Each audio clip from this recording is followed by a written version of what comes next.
I won't. Okay. Okay. Does seem to be recording. It says it is anyway.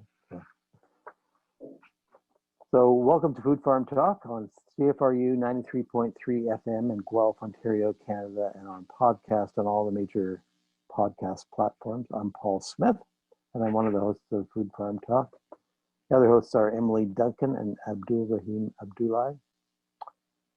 Today on Food Farm Talk, we're talking to Karen Ross of Farmers for Climate Solutions to find out about their proposals for programs to assist farmers in mitigating and adapting to climate change as part of the COVID Build Back Better response. They've been lobbying the federal government and have had success getting words into the recent speech from the throne, which will lead to action, presumably. So please follow our podcast and our Twitter, Instagram, and Facebook accounts. We're broadcasting here from the treaty lands of the Mississaugas of the Credit First Nation of the Anishinaabe Nation. Earlier this year, we had Katie Ward of the National Farmers Union and Brent Preston of the Ecological Farmers Association of Ontario on the show talking about Farmers for Climate Solutions, not long after they were launched on Agriculture Day in February 2020. So we're now happy to have Karen Ross on to talk more about the activities of Farmers for Climate Solutions. And Karen and I have worked on climate-related projects in the recent past here, and glad to see her getting some profile on this file. So I have Karen on Zoom here from Ottawa. So good morning, Karen. Hi there, Paul. Why don't we start with you briefly introducing yourself and a little bit about the organization and some of the members of the coalition. Sure, Paul. Thanks for having me.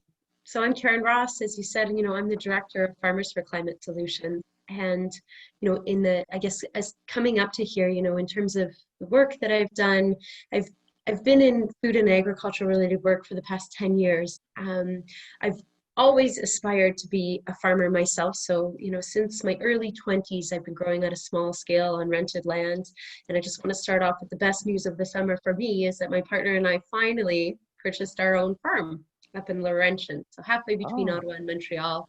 And, we still grow at a relatively small scale, but to sell to farmers markets and some daycares in town. Cool. Yeah, work-wise also, beyond farming and growing food for communities, I have a PhD from Western University, so in your neck of the woods, Paul. And, I was particularly interested in the ways that policies and economic forces impact farmers and farmers' ability to make a livelihood on the land and certainly their ability to produce food in sustainable ways. So, from that educational experience, I moved on to work on some municipal level policy advocacy work, lots of research on, Canadian food systems and sustainability, and have more recently, within the past 5 years, worked at a federal level on policy advocacy.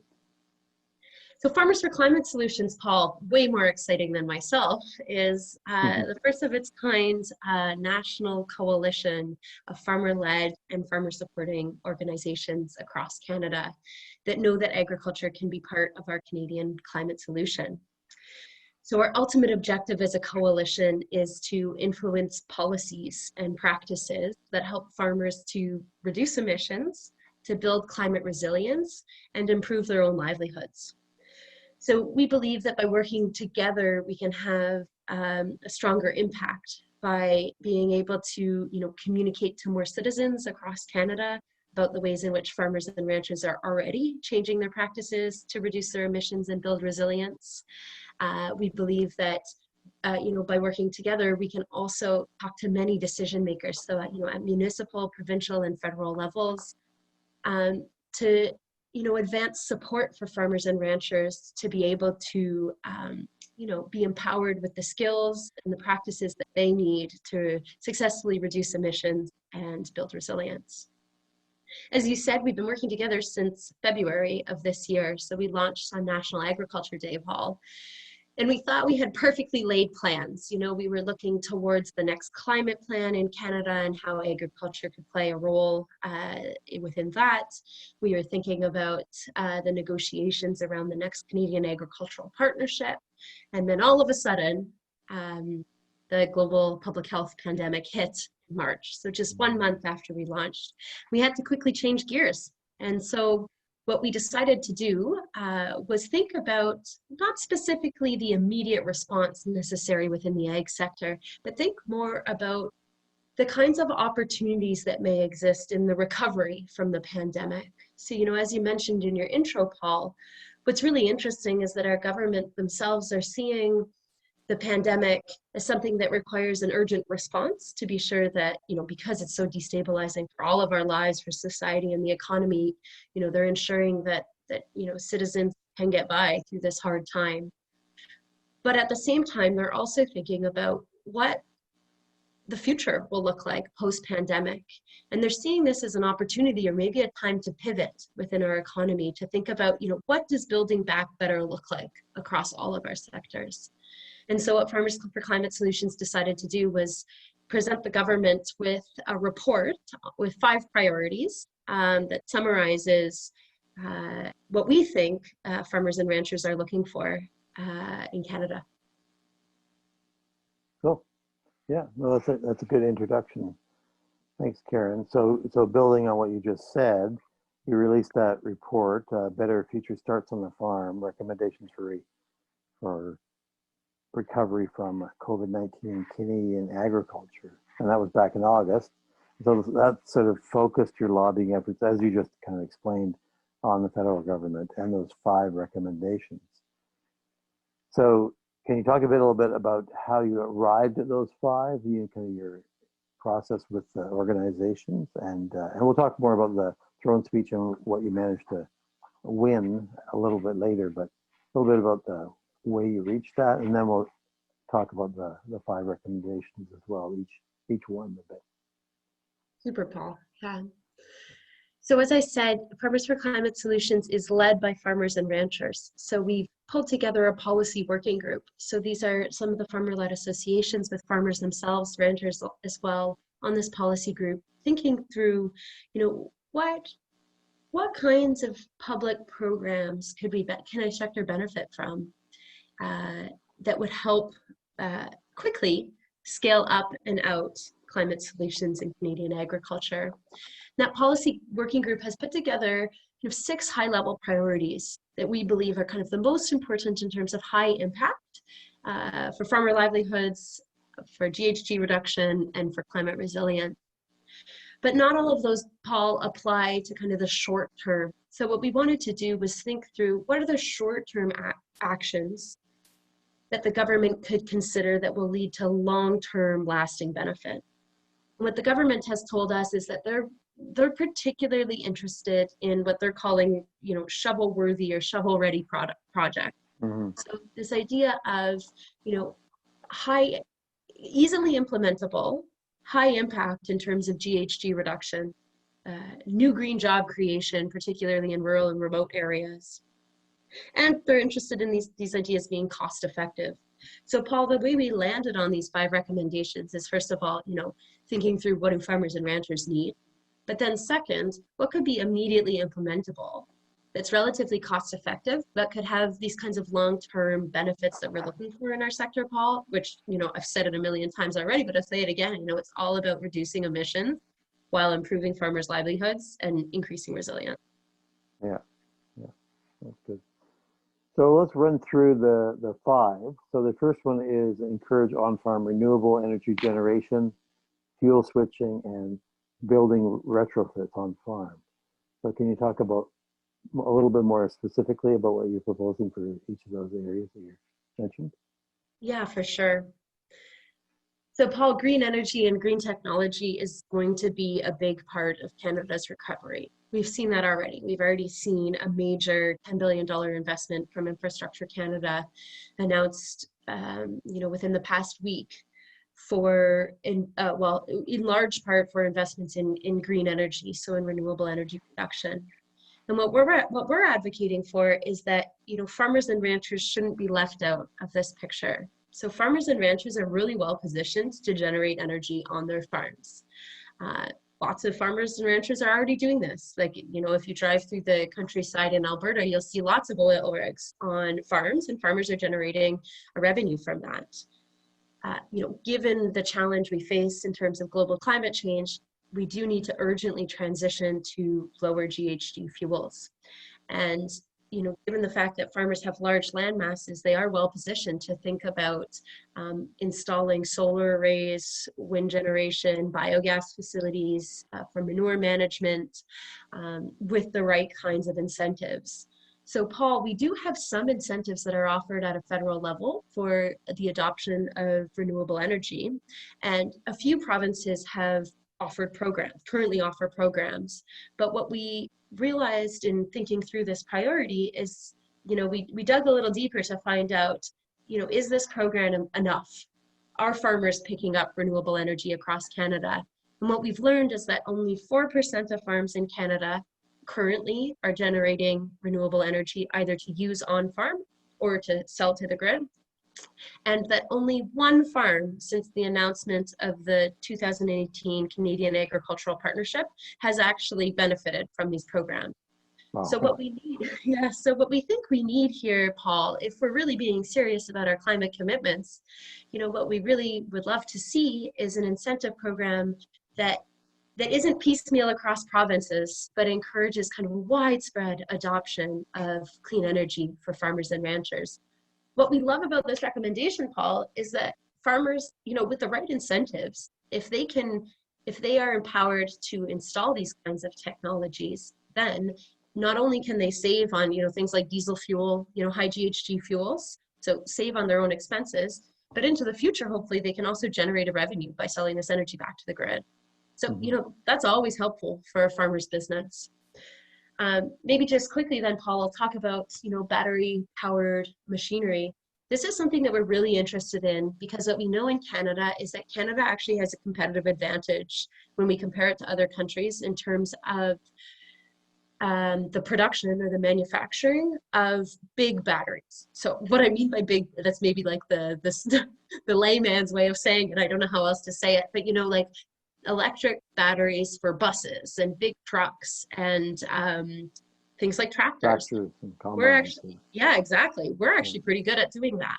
So again, this is a question of not leaving our sector out of the conversation because there's lots of, green technology conversations around getting those big batteries into, public transport systems and into our trucks that, carry goods across the country.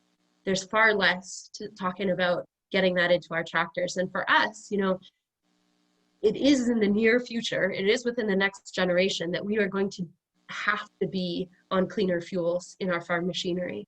And why not benefit now to have made in Canada solutions that farmers can purchase? We don't want to have to be importing those from other countries. So again, that's less about an investment directly in farmers, but it's an investment that would benefit farmers into the future.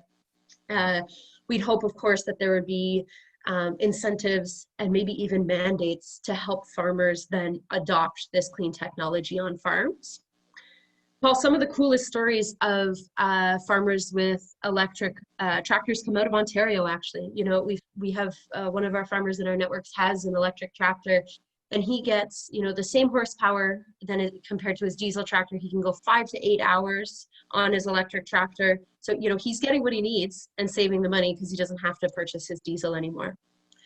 And then finally, in terms of building retrofits, Paul, again, it's a matter of prioritizing farms and farm buildings. So how do we ensure that within the context of a national retrofit program that, farm buildings are prioritized at the top? I think this is, again, a way, if it's incentivized properly so that farmers are able to retrofit their buildings, this is another way that farmers can save on, high cost inputs like heating bills. Yeah, okay, good. So again, going through your recommendations, the second one is to scale up agri-environmental incentives. So as you mentioned, there's already some existing ones under the Canadian Agricultural Partnership and so on. So what exactly would scaling up involve and cover? Yeah, good question, Paul. So let me start off with a stat here. If we compare Canadian investments in environmental programs in agriculture to other countries like the EU and the US, what we realize is that Canada's scale of investment pales in comparison to these other ones that are providing almost 10 times more investments into farmers to improve their environmental performance. What we know, Paul, is that farmers and ranchers are stewards of our land. They want to be part of, providing public goods and services to Canadians like clean air, clean water, great soil. Uh, the farmers within our network want to be part of Canada's climate solution. But farmers take a lot of risk in changing their practices, Paul. And so what we're looking for in terms of investments in agroecological incentives are programs that help to cost share the financial cost on farmers to adopt new practices. So I'll give you a good example. One of the on-farm practices that helps to reduce emissions and build resilience is cover cropping. And we see cover cropping adopted by many Canadian farmers, but it's still not adopted at a very large scale. In Iowa, they offer an interesting program where they were first subsidizing farmers $40 an acre for the adoption of cover crops. The program was so well subscribed that then they reduced the subsidy to $25 an acre. And what they found was very widespread adoption of cover cropping, which led to lots of environmental benefits, sigsignificant GHG reduction, increased carbon sequestration, more biodiversity, better water management, all the great things that we're looking for. Yep. And this is actually being piloted now in Ontario. So Ecological Farmers Association of Ontario is now starting an incentive program like this at a small scale. So Paul, what if we thought creatively about how these kinds of programs could scale up across the country so that across hundreds of thousands of acres in Canadian farmlands, we could see the adoption of practices like cover cropping that in the end support farmers, right? In the end, what we find with cover cropping is that it's actually a good practice for the farmers' bottom line, but it's those first few years where it poses an economic challenge. So what we're looking for really is that public incentive that helps bridge that gap to get the farmer to adopt that practice with confidence without kind of bearing the brunt of the major risk of adopting that practice. And then hopefully it becomes kind of a long-term adoption on the farm. Oh, it's really good. Yeah. Interesting stats on Canada compared to other countries too. So your third one talks about investing in agri-environmental agrology services, especially through farmer-to-farmer training, demonstrations, and mentorship. So can you talk a bit about what you have in mind for that one? Yeah, thanks, Paul. So, recommendation 2 on incentives is all about removing financial barriers to adopting good practices. That's one of the most significant barriers to farmers changing practice in Canada. But the other most significant barrier is a lack of knowledge or awareness and kind of a lack of follow-up support so that farmers feel confident adopting, implementing, and keeping that new practice on their farm. What we know for sure from peer-reviewed literature is that farmers trust farmers. For a while, Paul, you know that we don't have a very strong or a very present public agrology service in Canada. And in many ways, this has been replaced with advisors who are often also selling seeds or selling products for farmers. And therefore, the research tends to show that they do bias their information towards the sales of those products. There's nothing wrong with that per se, but what we're looking for is a balance of information. So there are many farmers across Canada that are already innovating with great practices and seeing really good success in terms of, building resilience, reducing emissions, but also having these practices make sense for their business, having it make economic sense. What we'd love to see is these farmers being able to mentor, to provide on-farm demonstrations and training to other farmers so that the good practices can scale from acre to acre to acre. And what we know, Paul, is there's great programs like this that exist in Canada already. So I'll just give a few examples.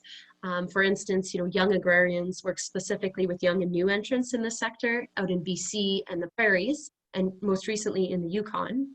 And they offer farmer-to-farmer mentorship in ecological practices.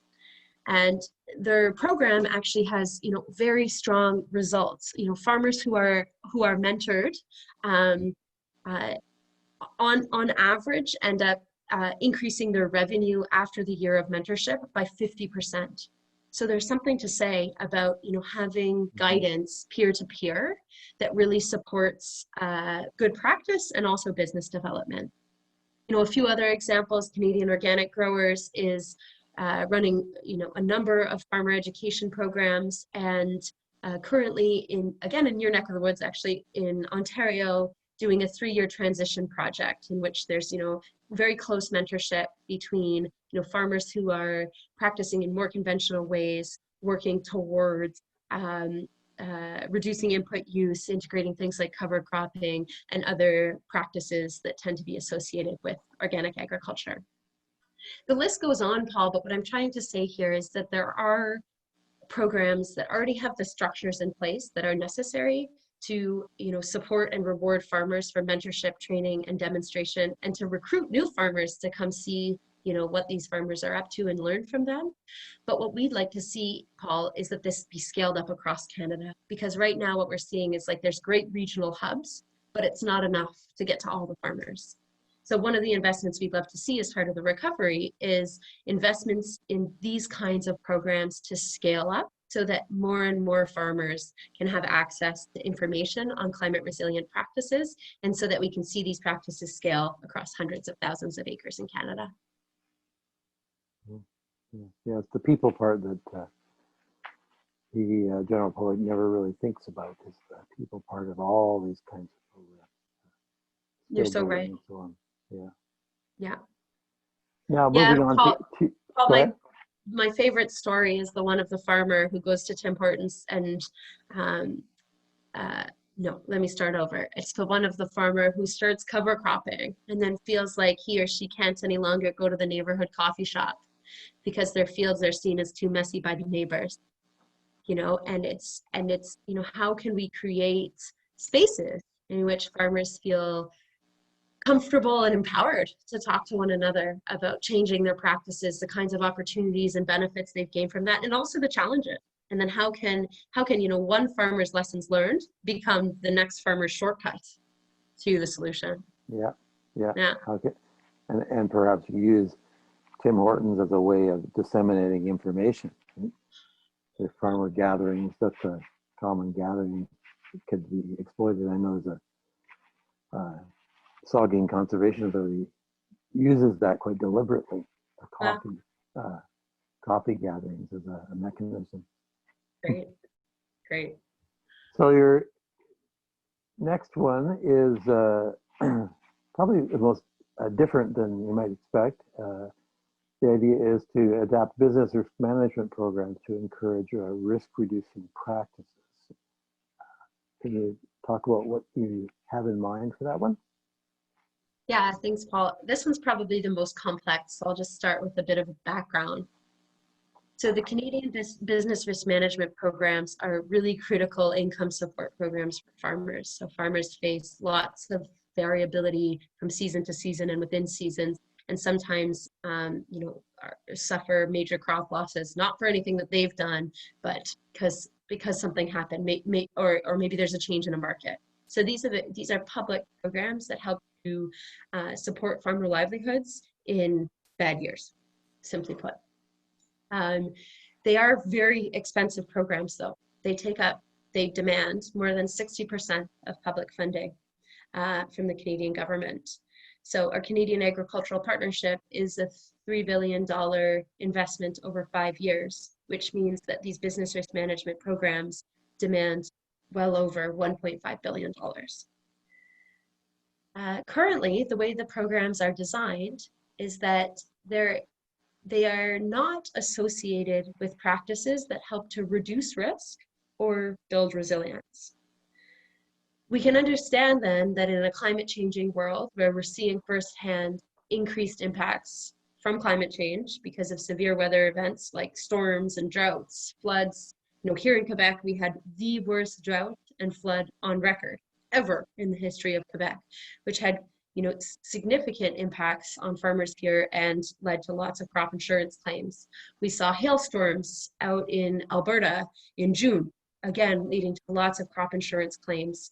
The list, BC was way too wet, same kind of story. These aren't flukes, Paul. These are trends. We know the climate science shows that these kinds of climate-related weather events are getting worse in Canada. And we need to start thinking then about the sustainability of these programs. They may one day become too expensive for the government, which could leave producers very vulnerable. What we like to think about then is creative ways to still offer these programs to all farmers, just as usual, but to think about how we can add bonus structures to these programs so that farmers who are practicing and adopting at an increased scale practices that reduce risk or build resilience, that they could have a bonus applied to their program. So I'll give you a real example here, Paul. One of the things that we're thinking a lot about is crop insurance discounts. And this is not a new idea. PEI has a very long track record of offering crop insurance discounts that are tied to the adoption of certain environmental practices. These crop insurance discounts, in one-on-one conversations with farmers in PEI, I've learned are very, very popular. Farmers tend to like these crop insurance discounts. Again, out of Iowa, they offer $5 crop insurance discounts per acre on acres that are newly planted with cover cropping. Cover cropping is a great example, Paul, of a practice that not only reduces emissions, but also builds soil health, which increases resilience to these kinds of water impacts that we're going to see more and more in Canada. So, for us, there's an opportunity here because these business risk management programs are currently under review by the federal government. I'll give you one more example, Paul. There's another risk management program called Agrienvironmental. And it's farmers who are listening will know this program well. It's a matching fund. So, farmers are allowed to invest in this fund up to 1% of their eligible net sales, up to $10,000 per year. That's the cap, and the government will match that. The idea of this program is that this is the government's way of helping farmers out on a bad year. But the research around Agrienvironmental shows that farmers are taking out that money not on a bad year. They're taking maybe they are, but in many cases, they're also taking it out for their retirement savings or to buy a boat or whatever it is. And there's no problem with that, Paul. But again, what does that mean in a context of risk increasing on our farms? So the creative idea we've been thinking about is, what if we offered a different kind of bonus structure where instead of, a farmer who adopted a practice that help to reduce emissions and build resilience, therefore, contributing to Canada's climate solutions. What if they were entitled to 2% matching funds up to $20,000 a year? Maybe it was 3% up to $30,000 a year. There's going to be a sweet spot there where we need to figure out, what does it cost the farmer to adopt these kinds of practices and what's cost effective for the government? But I think these are the kinds of creative ideas, Paul, where we'll see widespread change in agriculture because these programs are so heavily subscribed. So Agrienvironmental is an example. It's about 80% of Canadian producers that subscribe to Agrienvironmental. So not all of them would sign up for the bonus structure, but there could be big potential here if we got that bonus structure right to incentivize transition to climate-friendly practice. Okay, yeah, that's good. That's a new take on how to do things. So your last recommendation is about supporting young and new farmers and a variety of measures to do that. So can you kind of briefly summarize some of the ideas that you have there? Yeah, great, Paul, thank you. So this last recommendation, again, we're thinking about recovery from COVID-19. And what we realized during the pandemic is that there were significant shortages in labor and lots of concerns around temporary foreign workers coming to Canada. And this recent impact is actually overlaid on top of a more foundational issue, which is a demographic issue in our sector, right? So the average age of the Canadian farmer is 55 years old, which means that many will retire out within the next decade. Most don't have a succession plan. I believe it's less than 10% of those farmers have a succession plan, Paul. And what we're seeing is growing rates of younger and new people coming into the ag sector. But what we know is that there's significant and bigger barriers for these people to get in. So there's, significant capital barriers, there's significant educational barriers, because many of these people aren't coming from a farm background, but are hoping to get into the sector, because in many cases, they are doing it not just to join in on food production, but they see it as an opportunity to steward land, to support Canada in its environmental performance, to manage water and soil and biodiversity in sustainable ways. So what we're looking for with this recommendation is really the investment in young and new farmers to help them overcome these startup barriers as new business owners. There's lots of kind of different ways in which we can do this, but one of the things I want to flag is kind of a basic one. So many of our cost share programs, Paul, that are offered to farmers and ranchers across Canada require that farmers match the funding. So it's often 50-50, but it depends, where the farmer then needs to put up the capital to be able to have access to that public funding. But a young or new farmer typically struggles to have lots of access to capital, particularly if they've been able to purchase land and purchase machinery, which comes with usually large debt loads right at the outset of business. So what if we thought about a different kind of cost share program, where maybe young and new entrants were entitled to claim their labor or their land as part of the capital that they were using to match the cost share program? Or what if we simply increased the contribution from the government and decreased the contribution from the young and new farmer? So these are just small ways in which young and new farmers may be able to overcome those big challenges that we see them facing in the first 1 to 5 years. Yeah, it's a huge topic all across agriculture. Yeah. So why don't we switch now to probably the most exciting part? I mean, all the recommendations are interesting and have great potential. But the best part, probably most exciting from your, I know you spent a lot of time on this, is that the federal government has responded to your proposals with that short phrase in the throne speech that gives you hope for actual implementation of some of these ideas.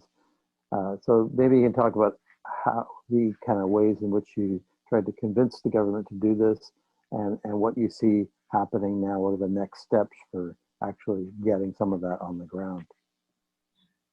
Thanks, Paul. So we launched this report the day after Prime Minister Justin Trudeau prorogued Parliament. So when Prime Minister Trudeau prorogued Parliament, he announced that he was going to spend the next 30 or so days, the next month, reflecting on what Canada needs to build back better. So what are the key components of an economic recovery that will not just reestablish the economy in Canada, but that will create a newer, more sustainable life for Canadians in our economy? So, on day one of his reflection, farmers and ranchers were ready with solution. We're ready with 5 priorities. And so we met with Minister Bibeau of Agriculture and Agri-Food Canada. We met with Minister Wilkinson of Environment and Climate Change Canada. We met with Minister Guilbeault of Heritage Canada. Minister Guilbeault is one of the ministers nominated to be part of to think through the green recovery in Canada. And we also met with Minister McKenna's office. That's the Office of Infrastructure Canada. We met with several civil servants as well, particularly in the Environment Policy Division at Agriculture and Agri-Food Canada. And overall, Paul, there was a lot of enthusiasm for these recommendations. And I think it's truly because they're farmer and rancher led. These are solutions that can be implemented on farms. They're tried and trusted already on some of our Canadian farms and ranches, and they're being delivered by real Canadian farmers and ranchers who are benefiting from these kinds of practices. So our recommendations really were kind of received with a lot of enthusiasm. And I won't give you all the details, but one of my favorite moments from these meetings was when Minister Bibeau, she had one request for us, and it was the following. She requested that we be even bolder and even louder, because all Canadians and all farmers and ranchers need to hear what we have to say. And that, I think, to me, signals the fact that we're finally at a pivot in our sector, a change in our sector, a large-scale change in our sector. What we've seen over the past several decades is some farmers across Canada innovating to change their kinds of practices. But we're at a stage right now in our sector where the trends are clear. Emissions are dramatically to 2030.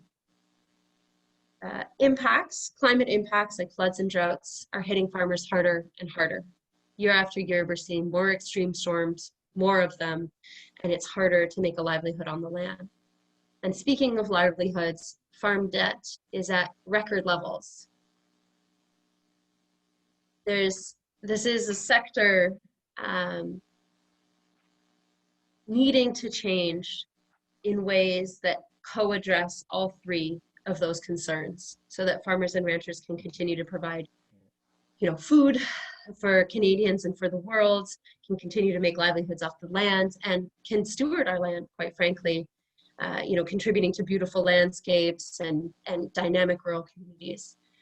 So, our recommendations were heard, and we followed up with this report, Paul, with a letter writing campaign. So, Farmers for Climate Solutions itself wrote into Prime Minister Justin Trudeau. We wrote to all of those ministers we met with. And then also all of our farmer member organizations also did the same thing, and several farmers and ranchers too.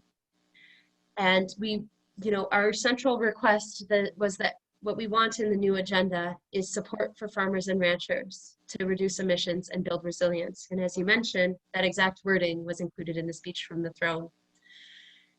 Now, the speech from the throne presents a new agenda. It's mostly visionary, and the hard work is really the implementation. But what we're encouraged by, Paul, is kind of the next step. So what we've done is pull together a task force of 10 experts that are led by 2 farmers. So we have a Saskatchewan farmer, grain and livestock mixed production at a large scale, and we have a smaller scale vegetable producer producing for local markets out in BC. Those 2 farmers are leading a task force of 10 other experts who are scientists, who are experts in government relations, experts in renewable energy, in GHG quantification, and together we're working to further substantiate these recommendations so that we can determine the impact they will have on GHG reduction, as well as the cost of implementation for farmers and the cost of implementation for the government if they choose to adopt these kinds of policies. What we're most encouraged by, Paul, is that Minister Bibeau's office themselves called me right after the speech from the throne and said that they heard us on our wording, that they believe this is the change that we need to see in our sector, and that they're ready to collaborate towards finding the right kinds of solutions and implementing on this promise. Yeah, that's cool. Now, the other thing that was in the throne speech is the reference to the new climate strategy being introduced immediately, and presumably that would involve this commitment to involve farmers and ranchers. And I was quite curious with that word immediately. So, do you have any? This is kind of reading the tea leaves to a degree of how you would interpret that immediately, like the next month, or are you? What do you think? Yeah, if only we all had crystal balls. I think Environment and Climate Change Canada is working very hard towards the next climate plan. Thrilled to hear that we're going to exceed our previous commitment, because we need to acknowledge the fact that our current climate plan isn't going to get Canada towards meeting its commitment to Paris Agreement in 2030. So something needs to change, and something needs to change quickly. Minister Wilkinson and his team at Environment and Climate Change Canada were hoping to produce a plan before COP26, which was going to be hosted, recently, but got postponed as a result of the global public health pandemic. And it's postponed to later next year. So all I can say, Paul, is that we can expect this climate plan for the next COP26. I can't speak any more precisely on how soon we'll see it. Yeah, fair enough. Yeah. I just Yeah. thought you might have, you're in the Ottawa bubble, you might have more insight than. We all wish. Yeah. Well, I really appreciate you coming on the show, Karen, and thanks so much for sharing your insights and for all your hard work in lobbying and building this effort for the future. Thanks very much.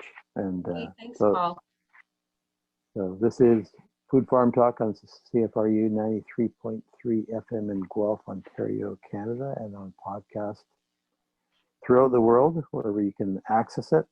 And if you have any thoughts on the program, please post on our social media feeds, and we'd love to hear what you have to say. So thanks to the listening audience, and tune in again next time for the next show.